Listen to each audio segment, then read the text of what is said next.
नमस्कार, capital TV देख रहे हैं आप। मैं हूं आपके साथ पूजा। ब्रेकिंग नाउ में बड़ी खबर आपको बता रहे हैं। अमित शाह 3 दिनों के बिहार के दौरे पर है और आज अमित शाह ने बड़ा ऐलान करते हुए साफ कह दिया कि नीतीश कुमार के नेतृत्व में ही हम बिहार का चुनाव लड़ रहे हैं। मतलब सीएम फेस को लेकर जिस तरह से कई तरह के सवाल खड़े हो रहे थे, उसमें अमित शाह ने मुहर लगा दी है कि नीतीश कुमार ही बिहार के अगले मुख्यमंत्री होंगे। उन्होंने ये भी कह दिया है कि इस बार जबरदस्त विक्ट्री एनडीए की होने जा रही है। तो दूसरी तरफ महागठबंधन को देखिए, कल नॉमिनेशन की आखिरी तारीख है, आज आखिरी तारीख है, लेकिन अब तक महागठबंधन की तरफ से सीट शेयरिंग का फॉर्मूला सामने नहीं आया है। कांग्रेस की तरफ से हालांकि कल देर रात को लिस्ट सामने आया था, लेकिन कई ऐसी सीटें हैं जिसमें कांग्रेस और आरजेडी के बीच में जबरदस्त टकराव की स्थिति है। तो बिहार में चुनाव से पहले क्या चल रहा है आपको बताएंगे। मेरे से जुड़े हुए हैं कैपिटल टीवी के editor in chief doctor Manish Kumar. Sir, अब तक क्यों नहीं सीट शेयरिंग का फॉर्मूला आया? अब नहीं आया तो अब कब आएगा? देखिए, अब तो खत्म हो गया सीट शेयरिंग का कोई भी फॉर्मूला, कोई भी प्रेस कॉन्फ्रेंस, कौन कितनी सीटों पे लड़ रहा है, क्या फॉर्मूला हुआ है। मीडिया में सिर्फ और सिर्फ कयास के आधार पे there has not been official announcement by Mahagathbandhan कि भाई साहब ये हमारे सीट्स हैं, इस सीट पे ये लड़ेगा। सब लोग अपने अपने मन से जो करना है कर रहे हैं। और चुनाव में सबसे इंपॉर्टेंट होता है कि जब आप नॉमिनेशन के लिए जाते हैं तो वो एक शक्ति प्रदर्शन का एक वो मौका होता है। यहां सीट ही तय नहीं है। राघोपुर से वो फॉर्म भर के आ गए, क्या नाम, तेजस्वी यादव, कोई साथ में नहीं गया। मुकेश सहनी जो है वो, यही तस्वीर है जब अकेले खड़े थे, कोई अगल बगल नजर नहीं आ रहा, कोई है ही नहीं, न पब्लिक है न भीड़ है। मुकेश सहनी गौरव में आज फॉर्म भर रहे, कोई पता ठिकाना नहीं, कुछ नहीं।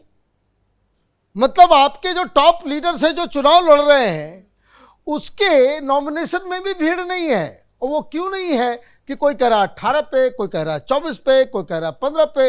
ये मुकेश सहनी, मैंने कल दिन में ही कह दिया था कि रात तक प्रेस कॉन्फ्रेंस नहीं होगा। नहीं कर सके प्रेस कॉन्फ्रेंस, क्यों? क्योंकि सब अब जो बताई जा रहा है कि बहुत सारे सीट्स के ऊपर तो आज लास्ट डेट है और पेच फंसा हुआ है, तो ये पेच ही फंसाए रखेंगे।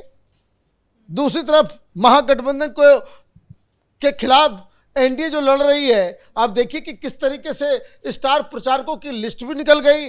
नॉमिनेशन हो रहा है तो कहीं रवि किशन, तो कहीं बड़े नेता सब पहुंच रहे हैं, नॉमिनेशन करवा रहे हैं। योगी आदित्यनाथ भी नॉमिनेशन में भी पहुंचे और 2 रैलियों को भी संबोधित। तो योगी आदित्यनाथ जिसके नॉमिनेशन में आ गए उसको कौन हराएगा बताइए फिर। तो ये सारी चीजें हो रही है। और राहुल गांधी जो है वो अपनी गिद्ध राजनीति करने में जुटे हुए हैं। उनको बिहार से कोई लेना देना नहीं है, चुनाव से कोई लेना देना नहीं है। लेकिन इन सब चीज़ों पे आएंगे। और आपने अमित शाह जी के बारे में बताया है, वो एक स्ट्रेटजी के तहत वो उसके ऊपर हम लोग डिस्कस करेंगे। लेकिन कुछ ऐसी सीटें महागठबंधन के अंदर है कि मालूम चल रहा है कि वहाँ आरजेडी वाले ने भी उम्मीदवार दे दिए हैं और कांग्रेस वाले ने भी दे दिए हैं। ये तो अभी पहले फेज का मसला फंसा हुआ है। 5 सीटें जो है वो वैशाली की सीट है, कांग्रेस के पास रही है।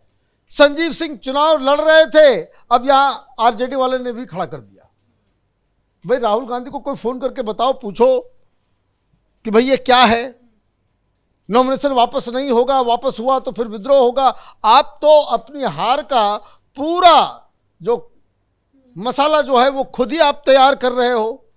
उसी तरीके से लालगंज सीट है, कांग्रेस को लेकर के ही पचड़ा फंसा हुआ है। मतलब आरजेडी और कांग्रेस के बीच बहुत प्रॉब्लम। और मैं बता रहा हूं, एक पटना में कुम्हरार सीट है, वहां कांग्रेस पार्टी लड़ रही है। और तेजस्वी यादव के एक बहुत ही करीबी मित्र डॉक्टर मोहित, वो प्रचार प्रसार में उतर गए। अब वहां पे कांग्रेस पार्टी मतलब ये कि अंदर कोई कोऑर्डिनेशन नहीं है। तो आरजेडी वाले जो वहां पे कार्यकर्ता है वो क्यों जिताएंगे भाई कांग्रेस के उम्मीदवारों को?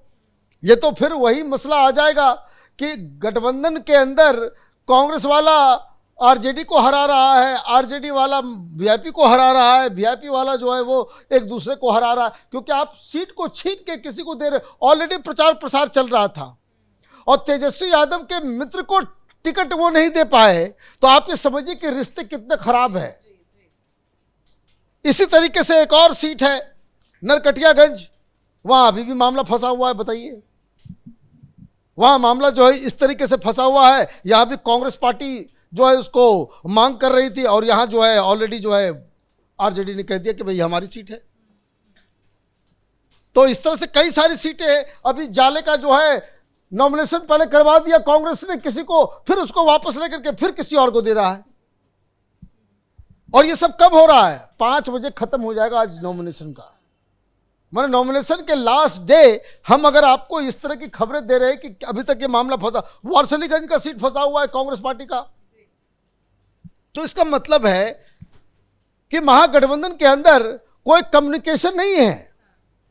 हमने नहीं देखा कि भाई कोई खबर इस तरह की कि अलावरू या कांग्रेस पार्टी के टॉप लीडर्स की बैठक हो रही है या वीआईपी वाला किसी के साथ बैठक कर रहा है, किसी की कोई खबर नहीं है, आपस में कम्युनिकेशन नहीं है। सारे लोग अपने अपने हिसाब से अपना अपना नॉमिनेशन अपने अपने हिसाब से अपना अपना काम में लगे हुए हैं। और 5 बजे के बाद तो ये कैसा महागठबंधन है सर? अगर मिलके ज्वाइंट में ही ना ही आप टिकट का अनाउंसमेंट कर सकते हैं, ना ही सीट शेयरिंग को लेकर कुछ बातें कह सकते हैं। कल देर रात को कांग्रेस पार्टी ने अपनी तरफ से 48 उम्मीदवारों की लिस्ट जारी कर दी। एक ज्वाइंट कुछ भी रणनीति ना नजर आ रही है, ना कोई बयान ना स्टेटमेंट, कुछ भी नजर नहीं आ रहा है। तो क्या ये महागठबंधन टूट चुका है? ये देखिए, ये लठबंधन है, कहीं का ईंट कहीं का रोड़ा, भानुमति ने कुनबा जोड़ा। आप देखिए अभी तक तो बहुत सारी, मैं आपको एक चीज और बता दूं, एक और बड़ी खबर मैं आपको दे दूं, ये 19 तारीख को इसके ऊपर पूरा क्लैरिटी हो जाएगा, क्योंकि आरजेडी के लोगों ने भी फॉर्म भर दिए हैं, यहाँ कांग्रेस पार्टी के भी लोगों ने फॉर्म भर दिया, क्योंकि लेट हुआ है।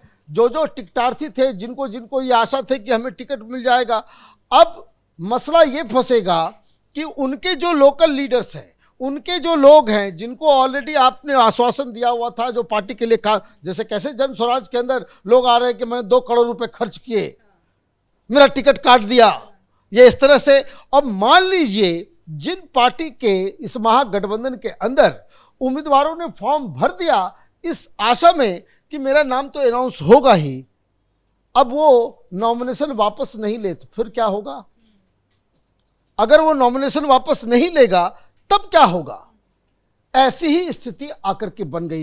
एक तो आपने देर किया, अब सारे लोग, अब अगला 3 दिन 19 तारीख तक, ये तेजस्वी यादव हो या कांग्रेस पार्टी हो, इनका समय जाएगा अपने उम्मीदवारों को नॉमिनेशन वापस करवाने में।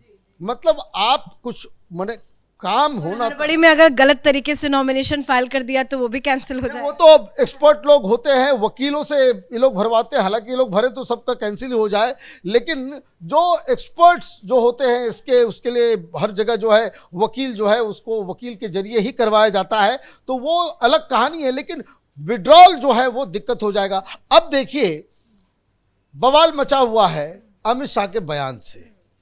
बहुत सारे लोग कह रहे हैं कि भाई नाम नहीं लिया, नाम नहीं लिया। अमित शाह ने कहा कि भाई देखिए, बात बहुत ही सिंपल है कि ये चुनाव हम लोग लड़ रहे हैं, चुनाव जो है वो नीतीश कुमार के चेहरे पे लड़ा जाएगा, वही हमारा लीडर है, लेकिन वो मुख्यमंत्री बनेंगे ये मुंह से बोल नहीं रहे हैं। अब स्ट्रेटजी समझ लीजिए, बहुत सारे लोग चल रहा है कि भाई नाम नहीं लिया। तो ये चाहिए कि वो ये क्यों नहीं बोल रहे हैं कि बिहार के अगले मुख्यमंत्री नीतीश कुमार ही होंगे? मुख्यमंत्री के साथ नीतीश कुमार का नाम जोड़ दीजिए, नेतृत्व से काम नहीं। देखिए वो इसलिए क्योंकि भारतीय जनता पार्टी के अंदर और बिहार के अंदर नीतीश कुमार को लेकर के एक फटीग फैक्टर है, एक फटीग फैक्टर है। ये पिछली बार भी हुआ था कि नीतीश कुमार की वजह से बहुत सारे लोगों ने बीजेपी को वोट नहीं किया था। उस चीज को रोकने के लिए एक आस वो कि भाई चुनाव के बाद बीजेपी का भी कोई मुख्यमंत्री बन सकता है, कोई आ सकता है, ये जो है इस चीज को he wants to keep this issue alive, कि यहाँ कोई फिक्स नहीं है। तो जो नीतीश कुमार के खिलाफ का जो वोट है, जो बीजेपी के हार्डकोर वोटर्स हैं, जो नीतीश कुमार की वजह से वो कहीं और वोट कर देते हैं या वोट करने के लिए आते नहीं हैं, नीतीश कुमार को वो मुख्यमंत्री के रूप में देखना नहीं चाहते, उनको कंटेन करने के लिए, भाई ये चाणक्य ऐसे नहीं है।